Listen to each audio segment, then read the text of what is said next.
మొదటి యోహాను పత్రిక 4వ అధ్యాయము 8వ వచనం చదవగా విన్నాం. దేవుడు ప్రేమ స్వరూపి, ప్రేమ లేనివాడు దేవుణ్ణి ఎరగడు. దేవుని యొక్క ప్రేమ విషయమైనటువంటి సందేశం కొరకై ప్రభువును స్తుతిస్తూ ప్రార్థన చేసుకుందాం. సకల దీవెనలకు కారణభూతుడైన దేవా, మీ వర్తమానం వినడానికి మేము వేగిరపడుతూ ఉన్నాం. మీ సన్నిధిలో మేము మాట్లాడడానికి నిదానిస్తూ ఉన్నాం.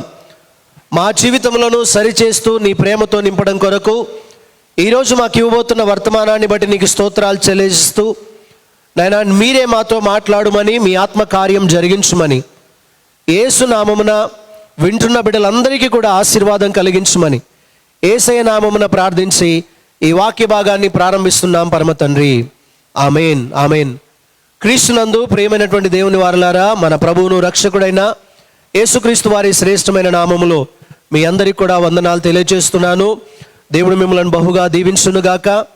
మరి ఈ రోజున మనం వినబోతున్నటువంటి వాక్యం దేవుని ప్రేమ ఎలాంటిది అనేటువంటి ప్రశ్నతో మనం ఈరోజు వాక్యాన్ని వినబోతూ ఉన్నాం. దేవుని ప్రేమ ఈ లోకంలో చాలా ఉన్నతమైంది. దేవుని ప్రేమ చాలా బలమైంది, ఉన్నతమైంది, దేవుని మహిమార్థమై ఆశీర్వాదకరమైంది అని మనం జ్ఞాపకం చేసుకొనవచ్చు. కనుక దేవుని వాక్యంలో దేవుడు ప్రేమ స్వరూపి అనగా దేవుడు ప్రేమయ్య ఉన్నాడు. గాడ్ ఈజ్ లవ్ అనేటువంటి మాట ఇంగ్లీష్లో మనము చక్కగా చూడగలం. దేవుడు ప్రేమ స్వరూపిగా, దేవుడు ఉన్నతమైనటువంటి మరి వాడుగా మనకు కనబడుతూ ఉన్నాడు. అందును బట్టి దేవుని ప్రేమలో సంఘమంతా కూడా ఉండాలని, ఈరోజు వాక్యం వింటున్నటువంటి దేవుని బిడ్డలందరూ కూడా దేవుని ప్రేమ చేత భద్రపరచబడాలని దేవుడు కోరుతూ ఉంటున్నాడు. దేవుని బిడ్డలారా, ఈ లోకంలో ప్రేమ అనేటువంటి 2 అక్షరాలు ప్రపంచమందరికీ తెలిసిందే. ఒక ఆయన అంటాడు, ప్రే అంటే ప్రేమించడం, మా అంటే మర్చిపోవడం అంటూ ఉన్నాడు. అవును బిడ్డలారా, ఈ దినాల్లో ప్రేమ గురించి ఇలా ఉంది, లోకం అలా చెప్తా ఉంది. మరి ప్రేమ అంటే ప్రేమించడం, మర్చిపోవడం అనే చెప్తా ఉంది లోకం. కానీ దేవుని ప్రేమ అలాంటిది కాదు. దేవుని ప్రేమ చాలా విలువైంది, దేవుని ప్రేమ చాలా శక్తివంతమైంది. దేవుని ప్రేమ మర్చిపోయేది కాదు, అది చాలా ఆదరణ కలిగించి దీవించి ప్రతి మానవుణ్ణి కూడా తన ప్రేమ ద్వారా అనేకమైన ఆశీర్వాదాలు కలిగించడానికి దేవుడు ఇష్టపడుతూ ఉన్నాడు. దేవుని బిడ్డలారా, దేవుని ప్రేమ గురించి మరి దేవుని యొక్క విషయాలు, బైబిల్లో ఉన్నటువంటి విషయాలన్నీ కూడా అనేకమైన సంగతులుగా దేవుని ప్రేమను మనకు బయలుపరుస్తూ ఉన్నాయి. ఇప్పుడు మనం చదువుకున్నటువంటి వాక్య భాగంలోంచి దేవుని ప్రేమ ఎలా ఉంది ఒకసారి మనం చూద్దాం. 9వ వచనం చూస్తే, మనము ఆయన ద్వారా జీవించేటట్టుగా దేవుడు తన అద్వితీయ కుమారుణ్ణి లోకంలోనికి పంపెను, దీని వలన దేవుడు మన యందుంచిన ప్రేమ ప్రత్యక్షపరచబడెను. దేవుడు యేసు ప్రభు వారిని ఈ లోకానికి పంపించడం ద్వారా, లేక దేవుడే యేసుక్రీస్తు ద్వారా ఈ లోకానికి రావడం ద్వారా దేవుని ప్రేమ ఎలా ఉందో మనకు తెలియపరచబడతా ఉంది. ప్రియ దేవుని బిడ్డలారా, దేవుని ప్రేమ యేసుక్రీస్తు ద్వారా మనకు తెలుస్తుంది అన్న సంగతిని మనం జ్ఞాపకం చేసుకోవాలని దేవుడు జ్ఞాపకం చేస్తున్నాడు. 10వ వచనం చూద్దాం, దయచేసి గమనించండి. యోహాను పత్రిక, మొదటి పత్రిక 4వ అధ్యాయం 10వ వచనం. మనము దేవుణ్ణి ప్రేమించితిమని కాదు, తానే మనలను ప్రేమించి మన పాపములకు ప్రాయశ్చిత్తమై ఉండుటకు తన కుమారుణ్ణి పంపెను. ఇందులో ప్రేమ ఉన్నది. దీంట్లో ప్రేమ ఉంది. దేవుని బిడ్డలారా, వాక్యం చెప్తా ఉంది, దేవుని యొక్క బైబిల్ వాక్యం ప్రకటించబడతా ఉంది ఏంటంటే, మనమే దేవుణ్ణి ప్రేమించామని కాదు. మనము స్వతహాగా దేవుణ్ణి ప్రేమించే స్థితిలో మనం లేము. కానీ దేవుడే మనల్ని ప్రేమించడానికి ఈ లోకానికి వచ్చాడు. దేవుడే తన కుమారుడుగా ఈ లోకానికి రావడం ద్వారా, ఆయన ద్వారా ప్రేమ ఎట్టుదో మనకు తెలిసింది. ఆయన మన కొరకై తన ప్రాణాన్ని బలియాగంగా పెట్టడం ద్వారా, తన ప్రాణాన్ని మన కొరకై సిలువలో ఆ బలి అర్పణగా అర్పించడం ద్వారా ఆ ప్రేమ ఎటుదో తెలిసింది. దేవుని బిడ్డలారా, ప్రపంచమంతటికీ సువార్త ఇదే. యేసు ప్రభు వారి లోకానికి రాకముందు అనగా క్రీస్తు పూర్వము నుండి, క్రీస్తు శక ప్రారంభము నుండి, ఇదిగో ఈ 2021వ సంవత్సరం ముగింపులోనికి వెళ్ళబోతున్న మనందరికీ కూడా ఇంకా నూతన సంవత్సరాలు దేవుని చిత్తమైతే రాబోతూ ఉంటుండగా ఇదే సువార్త ప్రపంచమంతటా కూడా ప్రకటించబడతా ఉంది. ఆ సువార్త ఏంటంటే దేవుడు నిన్ను ప్రేమిస్తున్నాడు. హల్లెలూయా. దేవుడు మనల్ని ప్రేమిస్తున్నందుకు మనం ఎంతో ధన్యులమండి. యేసయ్య చెప్తున్నాడు, I love you my child. ఓ కుమారుడా, ఓ కుమార్తె, నేను నిన్ను ప్రేమిస్తున్నాను. ఎంతగా ప్రేమిస్తున్నానంటే ఇంతగా ప్రేమిస్తున్నానని ప్రభువు చెప్తున్నాడు. అందుకనే ఈ దినము దేవుని ప్రేమ ఎలాంటిది మనం వినబోతున్నాం. దేవుని ప్రేమ దేనితో పోల్చగలం? దేవుని ప్రేమను అర్థం చేసుకోవడానికి ఈ లోకంలో ఉన్నటువంటి వాటిలో దేన్ని ఉదాహరణగా మనం తీసుకుంటాం? ఈరోజు ఆలోచన చేద్దాం. దేవుని బిడ్డలారా, దేవుని ప్రేమను 3 విషయాలుగా ఈరోజు మనం ధ్యానం చేద్దాం. మనందరికీ తెలుసు కదా, అంటే మనందరికీ తెలిసిందే. ఈ రోజున మన అంశం ఏంటిదంటే దేవుని ప్రేమ పనస లాంటిది. అంటే పండు గురించి చెప్తున్నాను మీరు అనుకోకండి, పండు గురించి నేనేం చెప్పట్లేదు. ఏంటి పనస లాంటిది? పండు కానప్పుడు, అంటే ఆ ఫ్రూట్ కానప్పుడు, జాక్ ఫ్రూట్ కానప్పుడు దేవుని ప్రేమ పనస లాంటిది ఎలాగా? ఈరోజు వాక్యంలోంచి మనం వినబోతున్నాం. మన అంశం కూడా ఇదే, దేవుని ప్రేమ పనస లాంటిది. ఏంటిదో చూద్దాం దేవుని బిడ్డలారా. దేవుని ప్రేమ చాలా అద్భుతమైంది, విలువైంది. బైబిల్లో ఒక వాక్యం ఉంది, ఏంటంటే యోహాను సువార్త చివరి అధ్యాయంలో దేవుని ప్రేమ గురించి కానీ ఆయన కార్యాల గురించి కానీ భూలోకం అంతా కూడా ఒక పుస్తకమైన, ఆకాశం అంతా కూడా ఒక పుస్తకమైన రాయడానికి సరిపోదు అని దేవుని యొక్క వాక్యము చెప్పబడతా ఉంది. అంత గొప్ప ప్రేమ ఆయన ప్రేమ అని జ్ఞాపకం చేద్దాం. ఈ యొక్క భూమికి ఆకాశము ఎంత ఉన్నతంగా ఉందో దాన్ని ఎవరు కూడా కొలవలేరు ఇప్పటి వరకు. ఎంత దూరం ఉన్నది, ఎంత ఎత్తుగా ఉంది. కానీ దేవుని ప్రేమ అంతకంటే ఎత్తుగా ఉంది. వాక్యములో ఉంది, భూమికి ఆకాశం ఎంత ఉన్నతంగా ఉందో అంత ఉన్నతమైన ప్రేమ చేత, కృప చేత ఆయన మనల్ని ప్రేమిస్తున్న దేవుడుగా ఉన్నాడు. దేవునికి స్తోత్రం, హల్లెలూయా. కనుక దేవుని బిడ్డలారా, ఈ దినం విందాం దేవుని ప్రేమ ఎలాంటిది. మొట్టమొదటిది విందాము, కీర్తన 125వ కీర్తన చూద్దాం. కీర్తన 125లో దయచేసి బైబిల్ తెరిచినట్లయితే ఒక్కొక్క ఆ 3 మాటల్ని మనం జ్ఞాపకం చేసుకొని, అవును దేవుని ప్రేమ ఇలాంటిది కదా, నేను చాలా దీవించబడాలి, ఆశీర్వదించబడాలి, ఆ దేవుని ప్రేమను అర్థం చేసుకోవాలి. అంటే ప్రేమించడం, అంటే మర్చిపోవడం కాదు. దేవుని ప్రేమ చాలా ఉన్నతమైందని గ్రహించాలని ప్రభు పేరిట దేవుడు మనకు తెలియజేస్తున్నాడు. 125వ కీర్తన 2వ వచనం, యెరూషలేము చుట్టూ పర్వతములు ఉన్నట్లు యెహోవా ఇది మొదలుకొని నిత్యము తన ప్రజల చుట్టూ ఉండును. గమనించండి దేవుని బిడ్డలారా, యెరూషలేము చుట్టూ పర్వతాలు ఉన్నాయి. దాదాపు అనేకమైన పర్వతాలు చుట్టూగా ఉంటుండగా యెరూషలేము అనే పట్టణము, అనగా ఇశ్రాయేల్ దేశం మధ్యలో ఉంది. ఇశ్రాయేల్ దేశం చుట్టూరుగా కొండలే, పర్వతాలే ఉన్నాయి. అద్భుతమైన పర్వతాలు ఉన్నాయి. మన దేశంలో కూడా అనేకమైన పర్వతాలు ఉన్నాయి. పర్వతాలు చూడ్డానికి చాలా అందమైనవిగా కనబడతాయి. ఒకవేళ వెనకాల ఒక పర్వతం ఉంటే దాని ముందు మంచిగా ఫోటో దిగడానికి ఇష్టపడతాం, ఎందుకంటే అది చాలా అందంగా కనబడుతుంది. తర్వాత అది ఎత్తుగా కనబడతా ఉంటుంది. అవి చాలా సింపుల్ విషయాలే, స్థిరంగా ఉంటుంది. అది ఎక్కడికి కదలదు.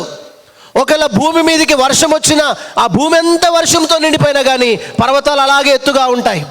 ఒకవేళ భూమి అంతా నాశనమై బాంబులు పడి ఒకవేళ పేలిపోయి అలాంటి పరిస్థితులు ఏమైనా కూడా పర్వతాలు బిగ్గరగా అలాగే ఉంటూ ఉంటాయి. దేవుని బిడ్డలారా గమనించండి, అవి పచ్చగా కనబడతా ఉంటాయి, అది సారవంతంగా కనబడతా ఉంటాయి. ఒరిస్సా లాంటి ప్రాంతాలకి మనం వెళ్ళినప్పుడు అక్కడ అన్ని పర్వతాలే, ఆ పర్వతాల పైననే వారు సేద్యం చేస్తూ ఉంటారు. మన దగ్గర భూమి సాఫ్గా ఉంటుంది కదా, చక్కగా ఉంటుంది. కానీ అక్కడ మాత్రం ఎత్తు పల్లాలతో ఉంటున్నప్పుడు వాటిపైననే, నార్త్ ఇండియా సైడ్ కూడా వెళ్తే వాటిపైననే వాళ్ళు పొలాలుగా అట్లు కలిగి ఉంటారు. అలాగే వివిధ దేశాల్లో కూడా అలాగే ఎత్తైన పర్వతాల పైన వాళ్ళు సేద్యం చేస్తూ ఉంటారు. దేవుడు చాలా అందంగా ఉంటుంది చూడ్డానికి. అలాంటి పరిస్థితులు అరకులోయ ప్రాంతం వెళ్తే అలాంటివి చూసినప్పుడు మనం ఫోటో దిగడానికి, వీడియో తీసుకోవడానికి ఇష్టపడతాం. ఏంటి పర్వతాలు మనకు గుర్తు చేస్తున్నాయి అంటే, ఇశ్రాయేలు దేశాన్ని దేవుడు కాపాడుతూ ఎలా కాపాడుతున్నాడంటే, యెరూషలేము చుట్టూ పర్వతాలు ఉన్నట్టుగా నేను మీ చుట్టూ ఉంటున్నాను అని ప్రభు చెప్తున్నాడు. దేవునికి స్తోత్రం, హల్లెలూయా. దేవుణ్ణి నమ్మిన వారు, యెహోవా ఇది మొదలుకొని నిత్యము తన ప్రజల చుట్టూ ఉండును. దేవుని నమ్మిన ప్రజల చుట్టూ తాను ఉంటున్నాడు. ఎందుకంటే ఆయన ప్రేమించే దేవుడు. నేను చెప్తున్నాను ఈ దినం ఏంటి తెలుసా, దేవుని ప్రేమ పర్వతము లాంటిది. హల్లెలూయా. దేవుని ప్రేమ పర్వతం లాంటిది. ఇశ్రాయేలు చుట్టూ పర్వతాలు ఉన్నట్టుగా చూడండి, మన దేశంలో కూడా నార్త్ ఇండియా సైడ్ వెళ్తే కాశ్మీర్ చుట్టూరుగా పర్వతాలు ఉన్నాయి. అదే మనకు ఒక పెద్ద కోట. ఆ పర్వతాలు ఉండడాన్ని బట్టి అది ఒక మనకు అడ్డుగా నిలిచి మన దేశాన్ని కాపాడుకోవడానికి సహాయం చేయబడతా ఉంది. ఆ కాశ్మీర్ చుట్టుపక్కల నుంచి ఇలాగ నేపాల్ సైడ్ వెళ్ళామనుకో మంచి హిమాలయ పర్వతాలు కనబడతాయి, సుందరమైన పర్వతాలు. ఆ పర్వతాలని అక్కడ ఉన్న టెంపుల్స్ని చూడడానికి చాలామంది ప్రయాణం చేస్తూ ఉంటారు. అద్భుతమైనటువంటి ఐస్ ఆ పర్వతాలు అక్కడ చూస్తూ ఉంటాం కదా, చాలా అద్భుతమైనవి. దేవుని బిడ్డలారా, అవి ఉండడం ద్వారా నార్త్ సైడ్ మనకు అవి కావలిగా ఉంటున్నాయి. అవి ఒక అడ్డు కోటగా మనకు ఉంటున్నాయి. ఈ దినాన దేవుడు జ్ఞాపకం చేస్తున్నాడు, నేను మీ చుట్టూ కోటగా ఉంటున్నాను. ప్రభు కోరుతున్నాడు. ఎందుకు అలా ఉంటున్నాడు అంటే నిన్ను ప్రేమిస్తున్నాడు. దేవుని ప్రేమ అలాంటిది, పర్వతం లాంటిది. అది స్థిరంగా నిలిచేది, అందమైంది. అది నీకు సహాయం చేసేది, నీకున్న ప్రతి పరిస్థితిలోంచి అడ్డుగా ఉండి సహాయం చేసేటువంటి ప్రేమగా దేవుని యొక్క వాక్యం. చూడండి 139వ కీర్తనలో ఒక పేజీ తీస్తే మనకు కనబడతా ఉంటుంది. 139వ కీర్తన 5వ వచనం చదువుతారా? 5వ వచనం. వెనుకను ముందును నీవు నన్ను ఆవరించి ఉన్నావు, నీ చేయి నా మీద ఉంచి ఉన్నావు. నీ చేయి నా మీద ఉంచి ఉన్నావు. దేవుడు చెప్తున్నాడు, వెనుకను ముందును నన్ను ఆవరించి ఉన్నావు, చుట్టూరుగా నన్ను ఆవరించి ఉన్నావు దేవా. అవును ప్రియ దేవుని బిడ్డలారా, దేవుణ్ణి ఎవరైతే ప్రేమిస్తున్నారో, దేవుని ప్రేమను ఆస్వాదిస్తున్నారో, దేవుని ప్రేమలో నిలిచి ఉన్నారో, నిజమైన దేవుణ్ణి రక్షకునిగా కలిగి ఉండి నేను దేవుని బిడ్డను చెప్పగలిగేటువంటి ఒక ధీమాతో ఉన్నారో, అలాంటి వారి చుట్టూ ప్రభువు చెప్తున్నాడు, నీ ముందున్నాను, నీ వెనక ఉన్నాను, నీ చుట్టూరుగా నేను ఆవరించి ఉన్నాను. ప్రభుకు స్తోత్రం కలుగును గాక. హల్లెలూయా. దేవుని బిడ్డలారా, ఆయన ఒక పర్వతం చుట్టూ ఉన్నాడు. ఈ దినాన దేవుడు మన జ్ఞాపకం చేస్తున్నటువంటి వాక్యం ద్వారా ఇంకా మనకు అర్థం కావడానికి, దేవుని యొక్క ప్రేమ ఒక పర్వతము లాంటిది, చుట్టూరుగా మనకు తోడుగా ఉన్నాడు అనడానికి ఒక ఉదాహరణ బైబిల్లోంచి మనం చూద్దాం. ఒక నిజంగా జరిగిన సంఘటన చూద్దాం. రాజుల 2వ గ్రంథంలోనికి రండి. రాజుల 2వ గ్రంథము 6వ అధ్యాయము. రాజుల 2వ గ్రంథము 6వ అధ్యాయము ఒక వచనం చదువుతారా? 16వ వచనం, 16, 17. అతడు భయపడవద్దు, నా పక్షమున ఉన్నవారు వారికంటే అధికులై ఉన్నారని చెప్పి, యెహోవా వీడు చూచున్నట్లు దయచేసి వీని కండ్లను తెరువమని ఎలీషా ప్రార్థన చేయగా, యెహోవా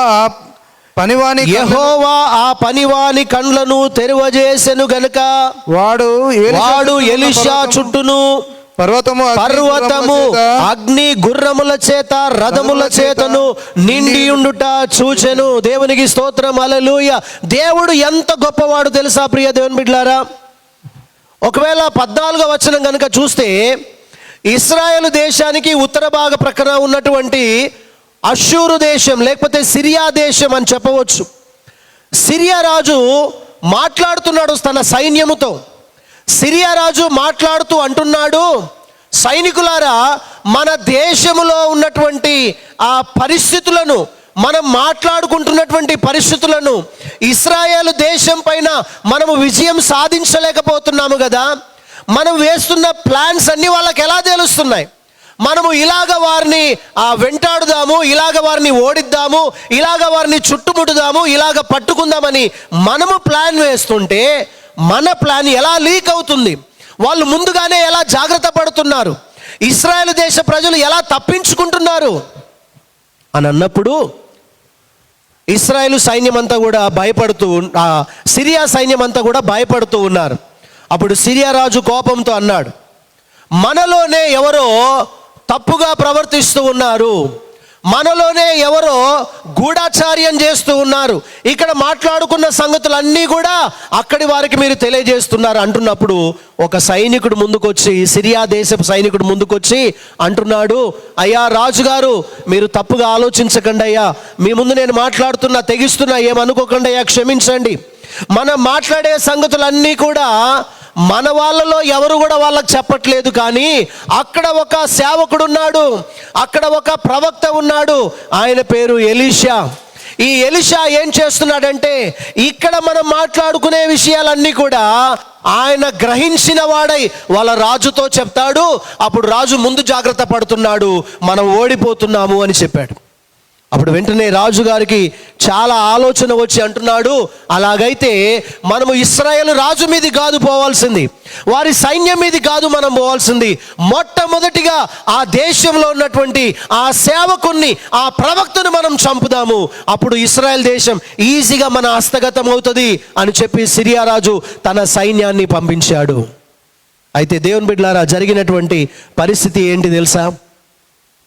తెల్లవారక ముందే చీకటితోనే తన సైన్యాన్ని ఎలీషా ఇంటి చుట్టూ ఉండడానికి పంపించాడు.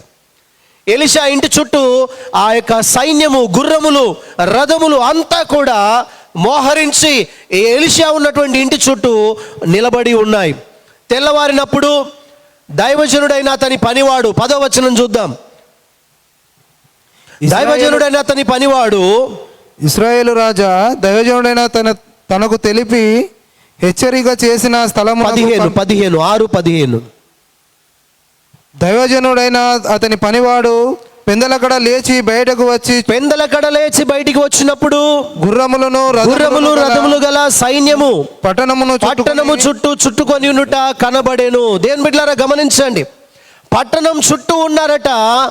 ఆ సంగతిని పనివాడు ఉదయకాలమే లేచి చూస్తున్నాడు. వెంటనే చూచి పరిగెత్తుకొని లోపలికి వెళ్ళిపోయాడు. దైవజనుడా, అయ్యా ఎలీషా సేవకుడు, ఎలీషా ప్రవక్త గారు, దేవుని సేవకుడు అయినటువంటి ఓ దైవజనుడా, ఇదిగో మన చుట్టూను, మన పట్టణం చుట్టూను, యెరూషలేము చుట్టూను అగ్ని, ఆ యొక్క సైన్యం వచ్చింది, గుర్రములు రథములు అన్నీ కూడా ఉన్నాయి, మనల్ని చంపబోతున్నారు, మనం ఇంకా చనిపోబోతున్నాము, ఈ సంగతి అతను చెప్పాడు.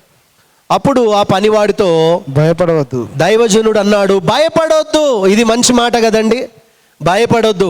వీరి సైన్యము కంటే దేవుని సైన్యము మన చుట్టూరుగా ఉంది అని చెప్పి అతన్ని బలపరిచాడు. అప్పుడు ఆయన కొరకు ప్రార్థన చేశాడు, ప్రభువా వీని కన్నులు తెరువు, నా పని వాని కన్నులు తెరువు, అతడు వెళ్ళి చూడగలిగినట్లుగా సహాయం చేయన్నప్పుడు అతను చూచినప్పుడు ఈ సిరియా సైన్యము కంటే ఆ పట్టణము చుట్టూ, ఆ ఎలీషా చుట్టూరుగా చూచినప్పుడు ఒక పర్వతములాగా, మనం గమనించాం కదా దేవుని వాక్యాన్ని, ఒక పర్వతములాగా అక్కడ అగ్ని రథములు, గుర్రములు నిండి ఉండుట ఆ యొక్క వ్యక్తి చూడగలిగినాడు. దేవునికి స్తోత్రం, హల్లెలూయా. ఇంతకంటే ఇంకా ఏ ఉదాహరణ కావాలండి? దేవుడు మన చుట్టూ ఒక పర్వతముగా ఉన్నాడు, మన చుట్టూ ఒక కొండగా ఉన్నాడు, మనకొక కోటగా ఉన్నాడు, ఆయన పర్వతంగా ఉన్నాడు.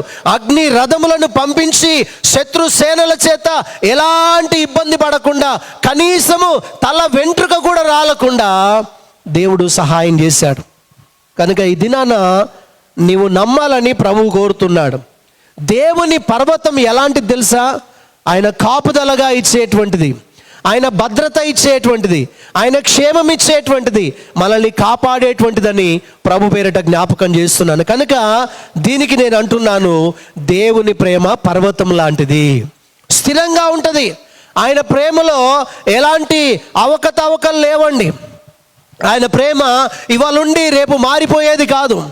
ఆయన ప్రేమ గురించి దేవుడు చెప్తున్నాడు, ఇదిగో శాశ్వతమైన ప్రేమతో నేను నిన్ను ప్రేమిస్తున్నాను, అందుకే విడవకుండా నీ ఎడల నేను కృప చూపిస్తున్నాను. ప్రియ దేవుని బిడ్డ, నా ప్రేమను నువ్వు తెలుసుకున్నావా?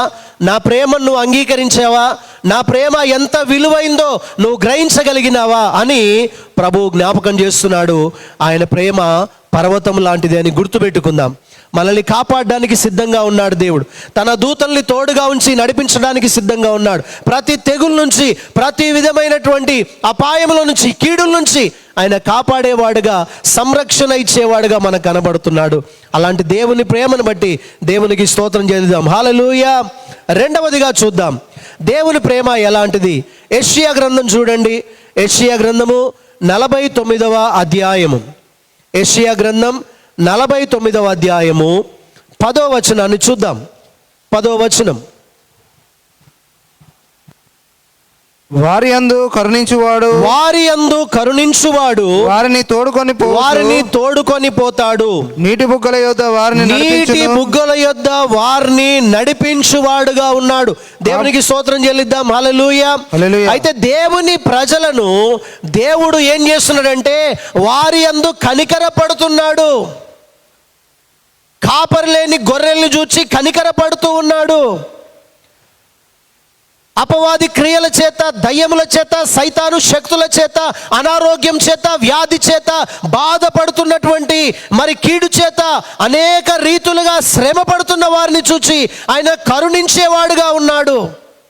అలా కరుణించే దేవుడు వారిని తోడుకొని పోతూ నీటి బుగ్గల యొద్ద వారిని నడిపిస్తున్నాడు. హల్లెలూయా. చూడండి, ఈ నీటి బుగ్గలు ఎవరు మరి? చూడండి 55వ యెషయా గ్రంథం 55వ అధ్యాయంలో 55:1 చూద్దాం. దప్పిగొనిన వారలారా నీళ్ళ యొద్దకు రండి. రూకలు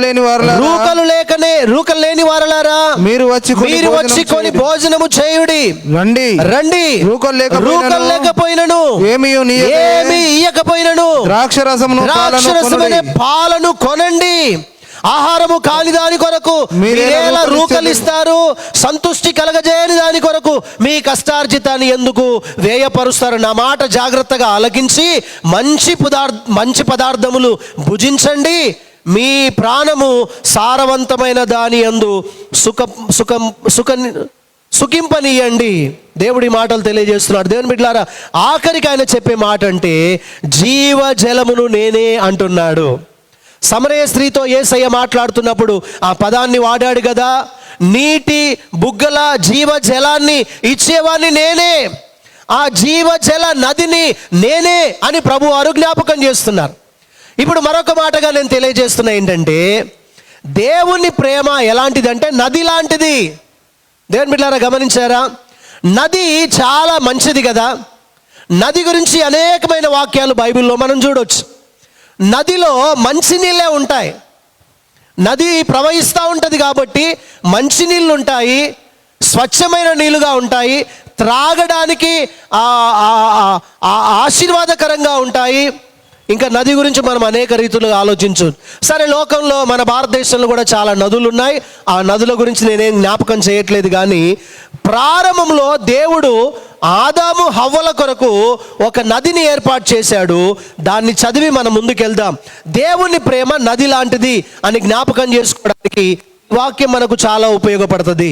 దయచేసి చూడండి 2వ అధ్యాయము 10వ వచనాన్ని నేను చదువుతున్నాను, గమనించండి. మరియు ఆ తోటను తడుపుటకు ఏదెనులో నుండి ఒక నది బయలుదేరి అక్కడ నుండి చీలిపోయి 4 శాఖలాయెను. ఇప్పుడు చదవండి 11వ వచనం. చదవండి 2వ అధ్యాయం 11వ వచనం.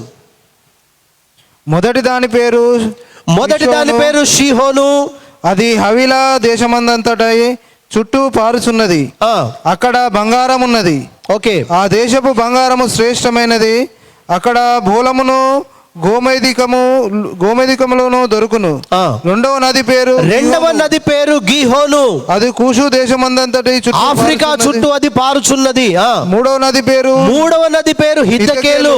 అది అష్షూరు తూర్పు వైపు, అది సిరియా దేశము చుట్టుపక్కల పారుచున్నది. నాలుగవ నది పేరు యూఫ్రటీసు.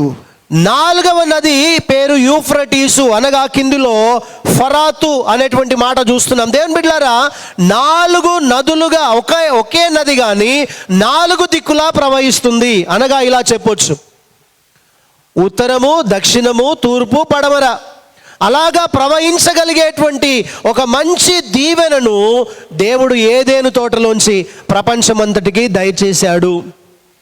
ఒకవేళ మీరు చెప్పుకోవచ్చు, ఆ నదులే ప్రపంచమంతా కూడా ఒకవేళ ఉన్నాయేమో, మనం గ్రహిస్తే అర్థం చేసుకోవచ్చు ఒకవేళ. అయితే ఏది ఏమైనా దేవుని బిడ్డలారా, మన ఆసియా ఖండములో ఆ నదులు ఉన్నాయి. మన ఆసియా ఖండములోనే దేవుడు అవన్నీ కూడా పెట్టాడు. అలాంటి అద్భుతమైన నదుల ద్వారా మనం ఎంతగానో దీవించబడుతున్నాం. దేవుడు వర్షాన్ని ఇస్తూ ఉన్నాడు. ఆ వర్షము నదుల రూపంలో కొండలు పర్వతాలు దాటి పిల్ల కాలువలుగా చేరి చెరువులోనికి ఆ డ్యాముల్లోనికి వచ్చి ఆ తర్వాత చివరిగా సముద్రంలో కలుస్తూ ఉన్నాయి. సముద్రంలో అంతా ఉప్పు నీరే, కానీ సముద్రంలో ఉన్న నీళ్లు మళ్ళా ఆవిరై మరలా ఆ యొక్క వర్షం రూపంలో మరలా భూమి మీదకి మంచి నీళ్లుగా వస్తున్నాయి. ఎంత గొప్ప ఆశీర్వాదం. మీరు అనేకసార్లు ప్రయత్నాలు చేసి ఉంటారు. వర్షపు నీళ్లు ఇలా పట్టుకొని చక్కగా తాగి ఉంటారు. వర్షపు నీళ్లు ముఖం కడుక్కొని ఉంటారు. వర్షపు నీళ్లు చెమటకాయలు పోగొడుతుంది, మీకు తెలుసా? వర్షపు నీళ్లు ఆశీర్వాదకరమైనవి తెలుసా? ఆయా ప్రభుత్వాలు మన తెలంగాణలో మన ఆంధ్ర రాష్ట్రంలో వచ్చినప్పుడు ఆ వర్షపు నీరు దాచిపెట్టుకోండి, వాటి ద్వారా మరి ఇంకుడు గుంత చేసుకోండి, ఎన్నో ఆశీర్వాదాలు ఉన్నాయని చెప్తున్నారు, తెలుసు కదా. నదులు చాలా ఇంపార్టెంట్. దేవుని బిడ్డ, దేవుని ప్రేమ కూడా ఎలాగైతే ఈ వాటర్ రీసైక్లింగ్గా అలాగొక చక్రంలా తిరుగుతూ మానవుని యొక్క ఆశీర్వాదం కొరకు జీవనం కొరకు నీళ్లు ఎలాగైతే దేవుడు ఇస్తున్నాడో, దేవుని ప్రేమ కూడా నది లాంటిది. అది ఒక్క దగ్గర ప్రారంభమై అనేక శాఖలుగా వర్ధిల్లి ఈ రోజున దేవుని ప్రేమ నీ దగ్గర కూడా వచ్చింది. దేవుడు నిన్ను ప్రేమిస్తున్నాడు అనేటువంటి ఆ ప్రేమను తెలుసుకునే కృప నీ దగ్గర కూడా వచ్చింది. ఎక్కడో సముద్ర ఆ యొక్క ప్రపంచమంతా నడిబొడ్డులో ప్రారంభమైనటువంటి దేవుని ప్రేమ ప్రపంచమంతా వ్యాపించింది. ఒక నదిలాగా నీ దగ్గరికి నా దగ్గరికి వచ్చింది. చూడండి, ఈ నదుల గురించి ఈ యొక్క వీటి గురించి ఏమన్నా ఇంకా వాక్యాలు ఉన్నాయా అని చూస్తే చాలా వాక్యాలు ఉన్నాయి. కీర్తన 23:2 ఆయన అంటాడు, కీర్తనకారుడు అంటున్నాడు, మనందరికీ తెలిసిందే కదా, ఏమంటాడు?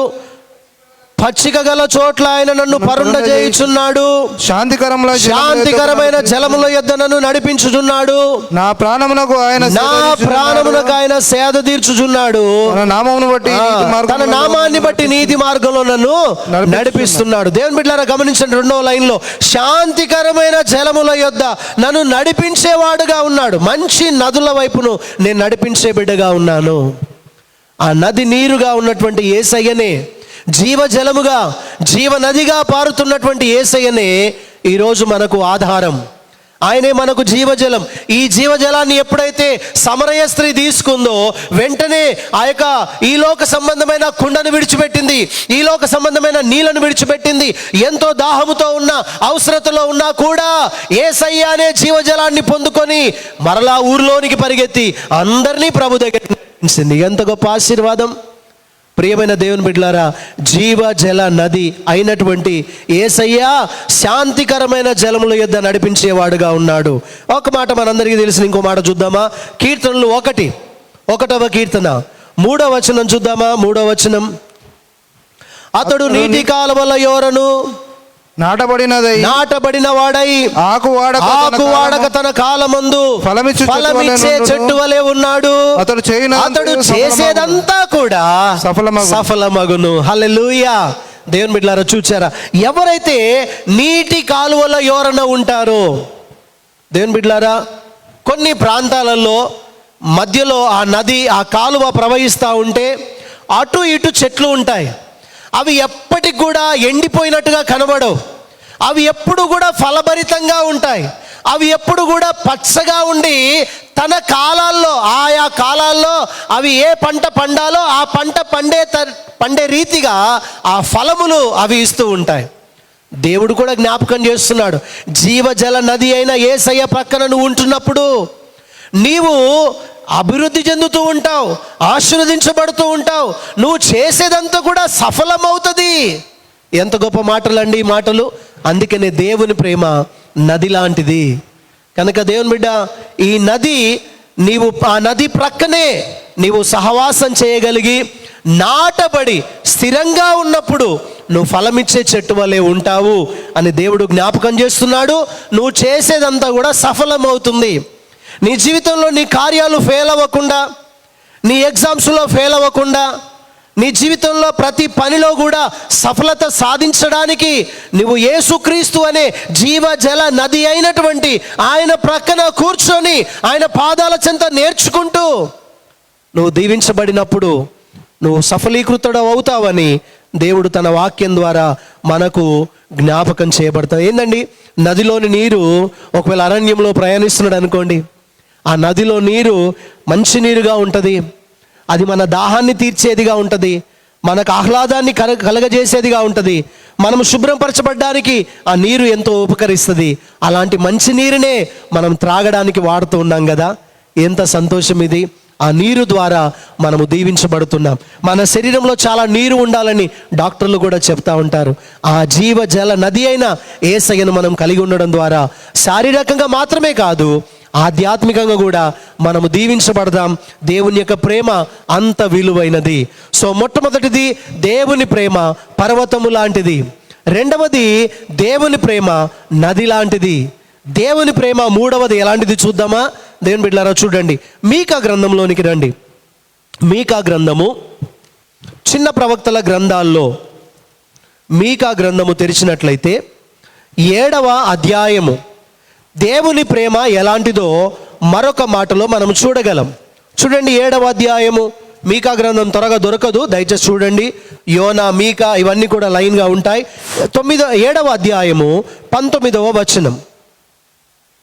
ఆయన మరలా మన యందు జాలిపడును. దేవుడు అనగా యేసు ప్రభు వారు మరలా మన యందు జాలిపడును. మన దోషములను మన దోషములను ఆయన అణిచివేస్తాడు. వారి పాపములన్నిటినీ సముద్రపు అగాధములలో నీవు పడవేతువు. దేవునికి స్తోత్రం, హల్లెలూయా. దేవుడు మన పాపాల నుంచి మనల్ని విడుదల చేయడం కొరకైనటువంటి విశేషాన్ని జ్ఞాపకం చేస్తూ ఆయన అంటున్నాడు, ఇదిగో నా ప్రేమ సముద్రము లాంటిది అంటున్నాడు. హల్లెలూయా. ఏమండి, సముద్రం యొక్క లోతు ఎంత ఉంటుందో ఇప్పటికి కూడా అనేక మంది కనిపెట్టడానికి ట్రై చేస్తూ ఉన్నారు. ఆయా సందర్భాల్లో, ఆయా ప్రమాదాల్లో, లేకపోతే ఇంకా కొత్త విషయాలు కనిపెట్టడంలో సముద్ర అడుగు భాగాల్లోనికి వెళ్తూ ఉన్నారు. సముద్రం అడుగు భాగం ఎంత ఉంటుంది అంటే అది కొలత చెప్పడం చాలా కష్టమే. ఈ తూర్పుకు పడమర ఎంత దూరం ఉంటుంది అని చెప్పడం కొంచెం కష్టమే. అలాగే సముద్ర పైభాగంలో నుండి సముద్ర లోతుల్లోనికి ఎంత ఉంటుంది లోతు అని చెప్పడం కొంచెం కష్టమే. ఒకవేళ సైంటిస్టులు, శాస్త్రజ్ఞులు అవన్నీ చెప్పగలరేమో, లేక గజయితగాలు లోపలికి వెళ్ళి చెప్పగలరేమో, ఆయా రకాలైనటువంటి వ్యక్తులు చెప్పగలరేమో, కానీ అది చాలా అనంతము. వెళ్తూ ఉంటే లోతుకు వెళ్తూ ఉంటుంది ఆ సముద్రం. దేవుని బిడ్డలారా, ఈ దినము దేవుని ప్రేమ అలాంటిది, చాలా లోతైంది. మీకు తెలుసా, మనం చిన్నప్పుడు సోషల్ స్టడీస్లో చదువుకున్నాం.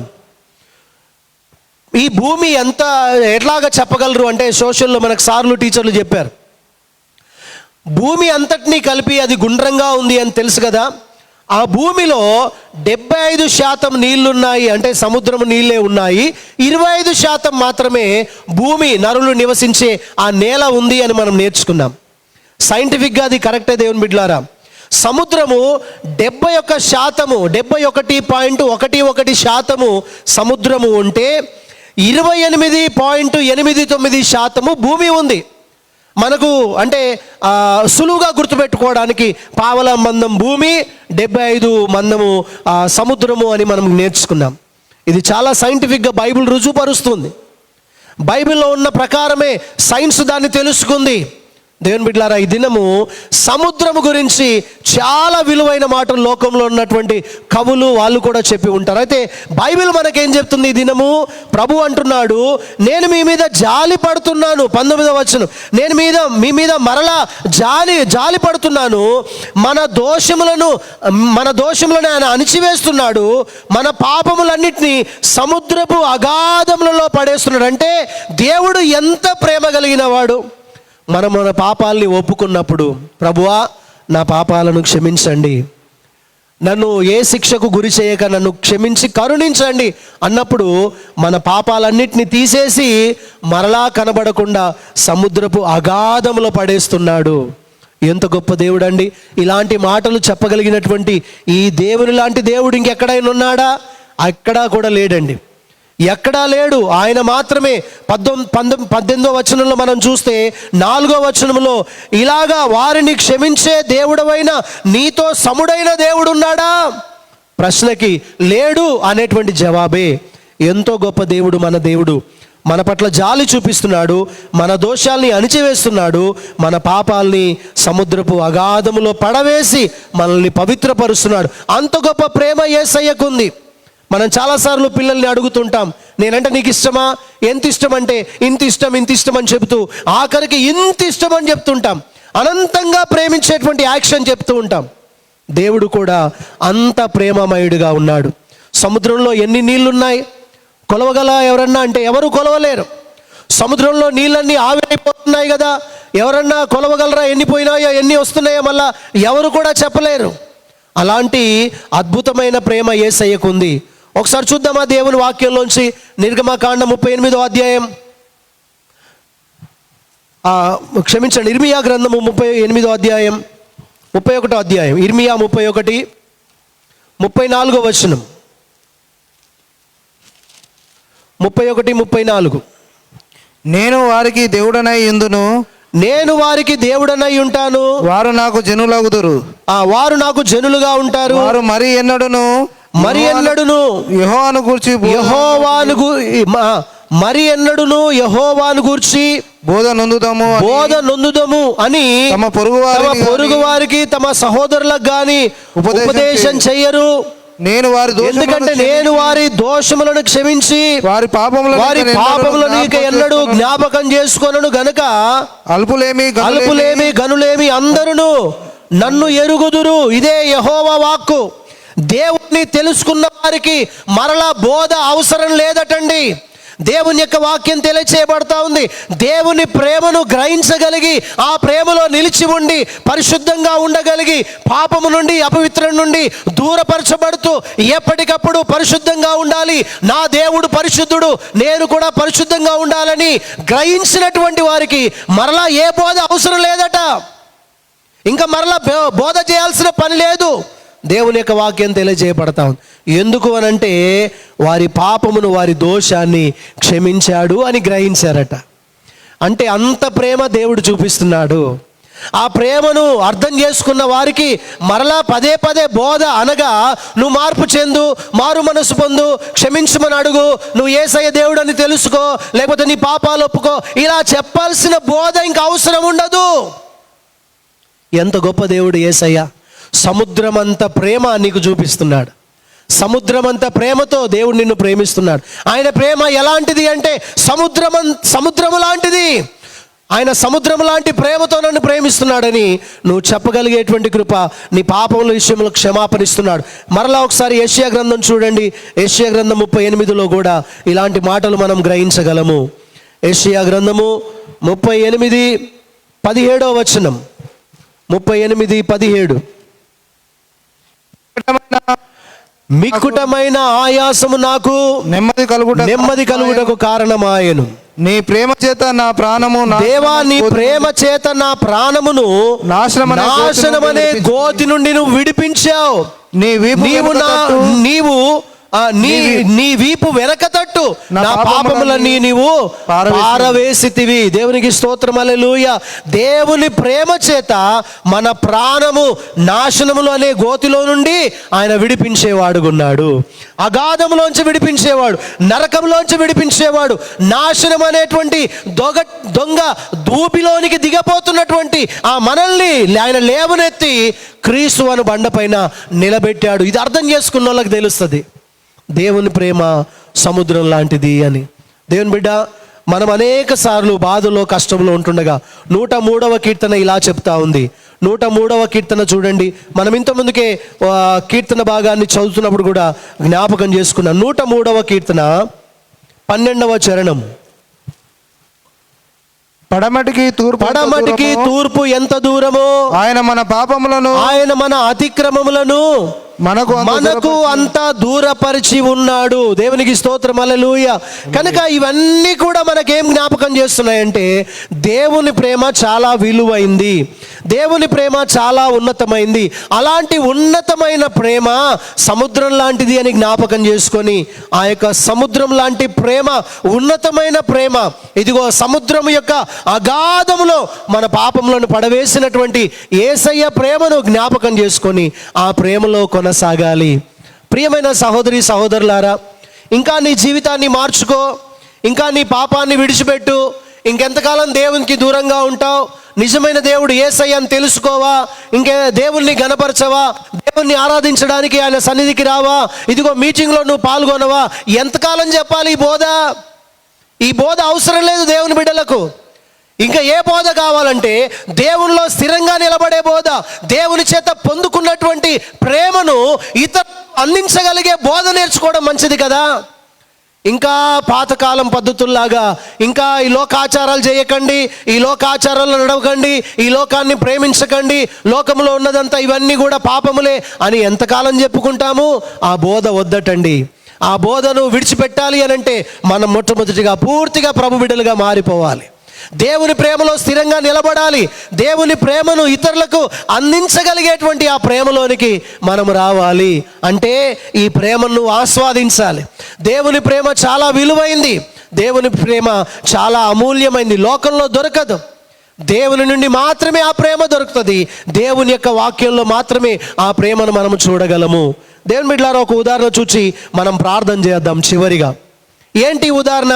దేవుడు సముద్రం గురించి మాట్లాడుతూ ఒక ఉదాహరణ జ్ఞాపకం చేస్తున్నాడు. చూడండి, నిర్గమాకాండము 14వ అధ్యాయం. ఒక రోజున దేవుని ప్రజలు ఐగుప్తు దేశపు అనే బానిసత్వంలోంచి వారు విడుదల పొంది ప్రయాణాన్ని ప్రారంభించారు.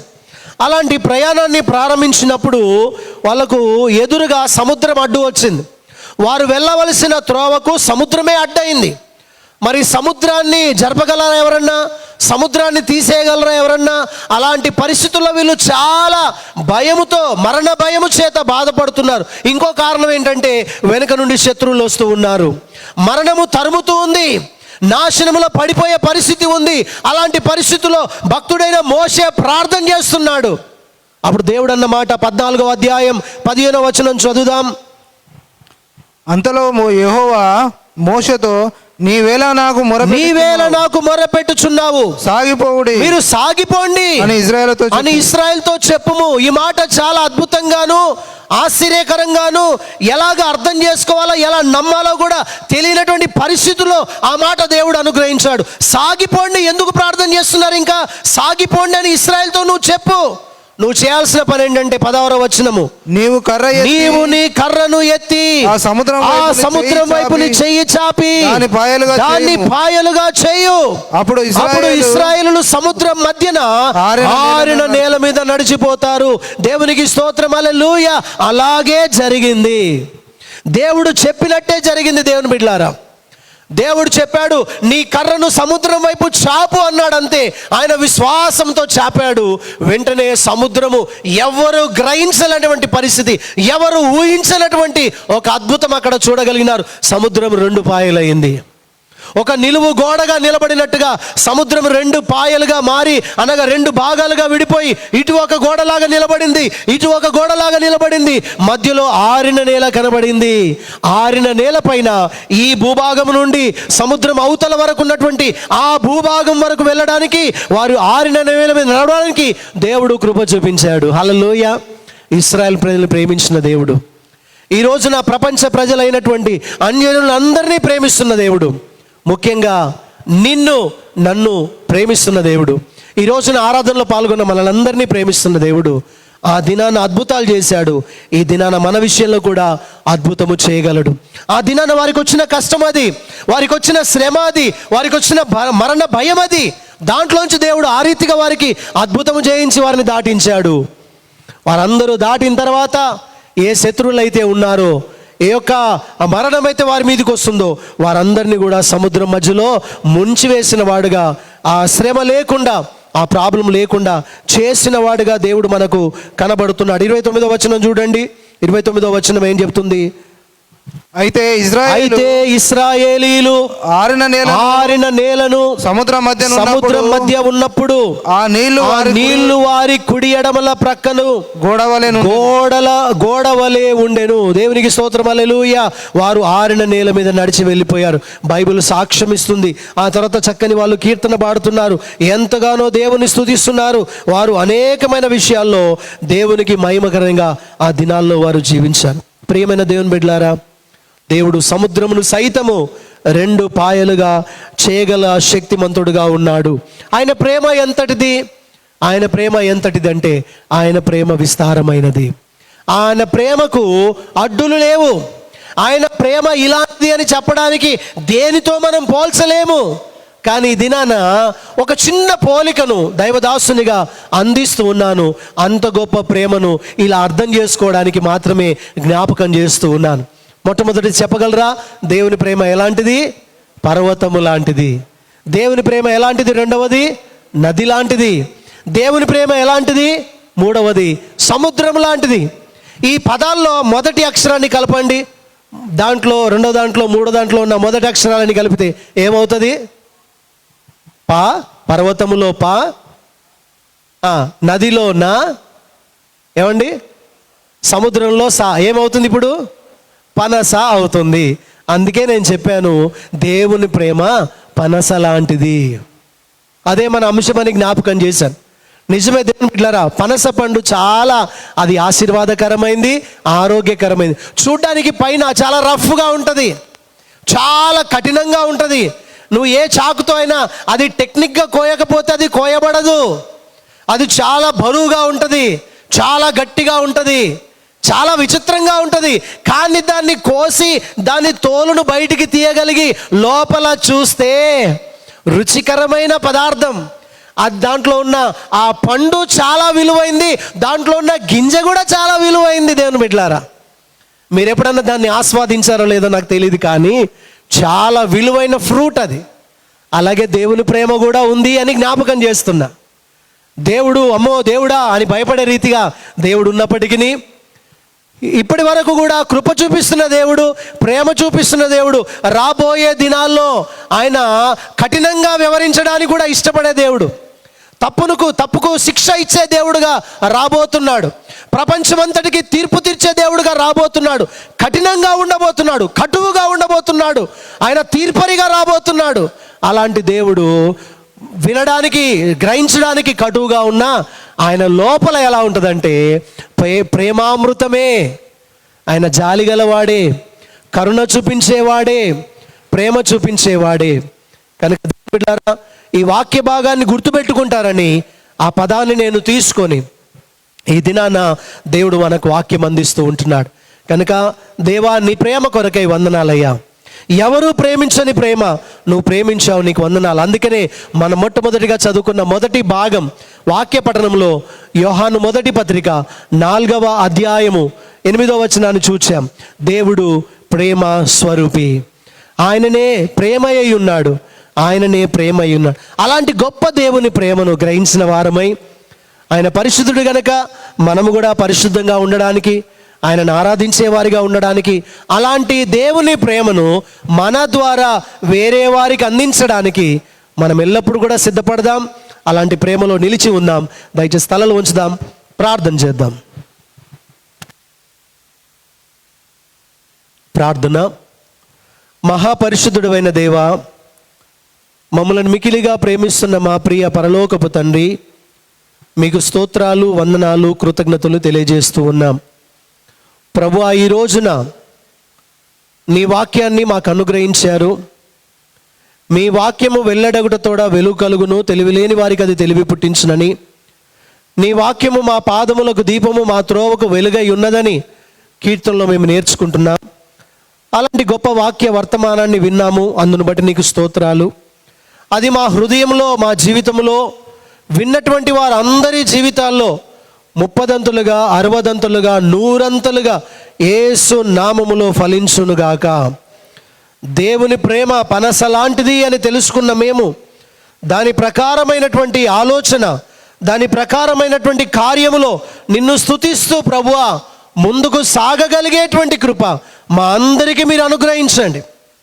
మీ ప్రేమను పొందుకున్న మేము ఆ ప్రేమ ద్వారా ఇతరులను, లోకంలో ఉన్నవారికి నీ ప్రేమను అందించగలిగే కృప ఇచ్చి మీరే నడిపించాలని, మమ్మల్ని దీవించాలని యేసు నామములో ఈ ప్రార్థన సమర్పిస్తున్నాను పరమ తండ్రి. ఆమేన్, ఆమేన్, ఆమేన్.